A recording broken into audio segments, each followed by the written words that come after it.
Everyone, welcome to my YouTube channel Avinash Pawar EMRS. Today we are going to study class 9th English subject supplementary book Movements and story number 8, A House is Not Home, and we are going to study second part, A House is Not Home by Zan Goliuso. So let's start. When I walked through what used to be my house after the school that day, was shocked to see how much damage there was. Whatever hadn't burned was destroyed by the water and chemical they had used to put out the fire. The only material thing uh, not destroyed were the photo album, document, and some of the personal items that my mother had managed to heroically rescue. But that cat was gone, and my heart hatched for her. आणि मग दुसऱ्या दिवशी मी ज्यावेळेस चालत होतो शाळेकडे जात असताना मला तर अतिशय शॉकच बसला की किती मोठ्या प्रमाणात नुकसान ही झालेली होती. जेवढं काही वाचलं होतं तेवढं त्या आग विझवण्यासाठी जे काही पाणी केमिकल वापरलं त्याच्यामुळे सगळं घरातील वस्तू नष्ट झाल्या होत्या. फक्त काही फोटो अल्बम डॉक्युमेंट जे माझ्या आईने अतिशय हिरोईकली तो म्हणतो की वाचवलं होतं. जसं हिरो वाचवतात ना, त्या पद्धतीने हिरोईनसारखं तिने सगळं हे वाचवलेलं होतं. So there was a no time to grieve. My mother rushed me out the house. We would have to find a place to live and I would have to go buy some cloth for school. आणि मग आता शोक करण्यामध्ये किंवा अश्रू गाळण्यामध्ये अर्थ नव्हता. आणि मग माझी आई पटकन गेलेली आहे आणि मग तिने माझ्यासाठी आता सांगितलेलं आहे की आम्हाला नवीन घर शोधावं लागणार आहे. तिथे आम्हाला राहता येईल. नवीन कपडे जे लागतील शाळेमध्ये जायला ती खरेदी करायला जाणार आहे. So we had to borrow money from my grandparents because there were no credit cards, cash and even any identification to be able to withdraw money from the bank. Everything had gone up in the smoke. आणि मग त्या आगीमध्ये सगळं जळालेलं होतं आणि म्हणून आम्हाला काही पैसे आमचे जे काही माझे आजोबा आहेत त्यांच्याकडून मला घ्यावे लागणार होते. कारण आमची जे काही क्रेडिट कार्ड होती किंवा कॅश होती किंवा जसं आपण आयडेंटिफिकेशनचे कार्ड असतात ना, आधार कार्ड वगैरे, ते सगळं जळालेलं होतं. So that week the rubble that used to be our house was being cleared off the lot. Even though we had rented an apartment nearby, I would go over to watch them clearly away debris, hoping that my cat was somewhere to be found. She was gone. I kept thinking about her and as that vulnerable little kitten. In early morning when I was disturb her and get out of bed, she would tag alone after me, climb up my robe, crawl on my pocket and fall asleep. I was missing her terribly. आणि मग एक आठवड्यानंतर सगळे छोटे छोटे तुकडे घरामध्ये पडलेले होते.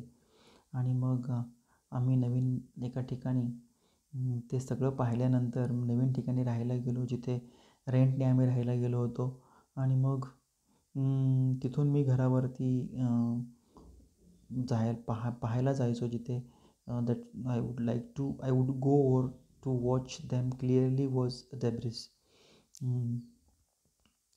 की मला तिथून माझी कॅट आहे ती दिसेल का, परंतु ती गेलेली होती. परंतु तिचे जे काही सगळं जीवन होतं, सो तिचे जे काही कॅरेक्टरिस्टिक्स होते, जे तिला त्या मांजरीविषयी होते, ते मला सारखे आठवायचे. ती माझ्या बेडवर यायची, माझ्या अंगावर खेळायची. या सगळ्या आठवणी मला तिची खूप आठवण येत होती त्या मांजराची, असं तो लेखक सांगतो आहे.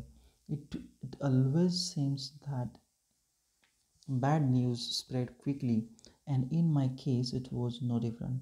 Everyone in high school, including the teachers, was aware of my flight. I was embarrassed, as if somehow I was responsible. What a way to start off at a new school. That this was not the kind of attention I was looking for. आणि मग जसं एखादी bad news असेल ती जशी स्प्रेडली पसरते, तसं पद्धतीने माझ्या बाबतीत ते झालं.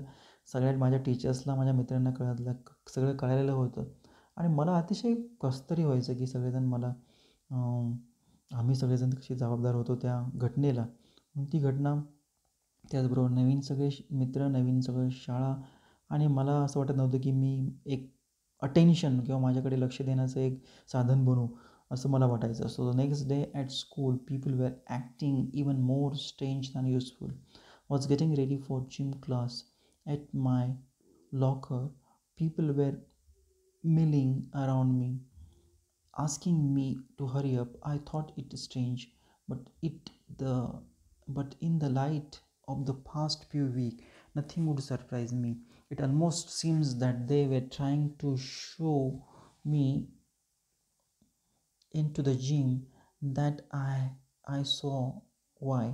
There was a big table set up with all kind of stuff on it just for me. They hadn't taken up a collection and bought me school supplies, notebooks, all kind of different clothes, jeans, top, sweet suits. It was like Christmas. I was overcome by emotions. People who had never spoken to me before were coming up to me to introduce themselves. I got all kinds of invitation to their houses. So मग दुसऱ्या दिवशी शाळेमध्ये गेल्यानंतर लोक माझ्याशी अतिशय जसे वागत होते त्याच्यापेक्षा अतिशय वेगळे वागायला लागले होते. मग मी जिम क्लासला जाण्यासाठी मी तयार झालो आणि मग सगळेजण माझ्या भोवती गोळा झाले आणि सगळेजण मला म्हटले की चला चला आपण जाऊया सगळेजण. सगळे मला काहीतरी विचित्र हे सगळं वाटत होतं. जे माझ्या काही आठवड्यापूर्वी वेगळं वागायचे आज तर माझ्याशी वेगळं वाटत होते. हे सगळं मला सरप्राईज करणारं होतं. आणि मग त्यांनी एक टेबल सेट केला होता. त्या टेबलावर सगळं काही माझ्यासाठी होतं. कलेक्शन्स त्याच्यामध्ये स्कूल लागणाऱ्या ज्या काही वस्तू होत्या, नोटबुक्स होत्या, सगळ्या वेगवेगळ्या क्लोथ्स होते, जीन्स होत्या, टॉप्स होत्या आणि सगळं मला ख्रिसमस असल्यासारखं वाटत होतं, असं लेखक सांगत आहेत. The genuine outpouring of concern really touched me in that instant. I finally and relief, breathed a sigh of relief and thought for the first time that things were going to be okay. I met friends that day आणि मग सगळं मला आता बरं वाटायला लागलं होतं की चला इतक्या दिवसातून आता मला काही मित्र हे झालेले होते. सगळे माझ्याशी चांगले वागायला लागले आहेत. A month later, I was at my house watching them rebuild it. But this time it was different. I wasn't alone. I was with two of new friends from school. It took a fire for me to stop focusing on my feeling of insecurity and open up to all the wonderful people around me.